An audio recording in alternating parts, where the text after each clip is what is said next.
Minimum 10 રૂપિયાનું બી આપીએ છીએ સાહેબ. આમ જ કે ભાઈ આમાં સંચાર વધારામાં નિમક ઓછો પડે, આ તીખાસની કમી છે, આ વસ્તુ વધારે હાર્ડ છે કે આને વધારે સોફ્ટ કરવા જેવી છે. તો આ પાર્થભાઈ છે. પાર્થભાઈ કેવી નમકીન આવે છે? અરે એક નંબર બાપુ. હું તો વર્ષોથી આવું છું, છેલ્લા 2016થી ભાઈનું ચાલે છે. અને પહેલાં તો સિંગણાથી લઈને એણે ચણાથી માંડીને દરેક વેરાયટી લાવ્યો હતો. અત્યારે ફરસાણમાં બાપુ એટલી વેરાયટી છે કે આપણે ચાકીને બી તમે એકવાર પેટ ભરાઈ જાય, ચાકીને જ પેટ ભરાઈ જાય. અને બેસ્ટ છે ભાઈ.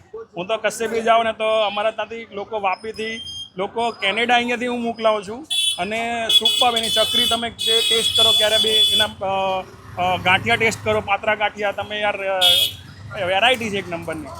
પાત્રા ગાંઠિયા હમણાં હારા ઉપડી ગયા. સુપર એકદમ એક નંબર. એમ તમે આઉટ ઓફ કન્ટ્રી કશે બી મોકલો, તમે પોતે ઘરે ખાવો, તમને કંઈક અલગ જ આવશે ટેસ્ટ ને, કંઈક અલગ જ તમને વેરાયટી તમને જાણવા મળશે. અહીંયા કંઈક નવી તમને વેરાયટી ચાખવા મળશે. એટલે આ કાનાભાઈની સાથેનો સંબંધ બી એવો છે આપણો. અને શું કહેવાય કે હું તો બહુ હેપી છું એ વસ્તુથી. એના જે બિઝનેસ કરે છે તમે જોઈ શકો, આટલી આ લાઈન કેટલી બધી છે અત્યારે, ભીડ તમે જોઈ શકો છો.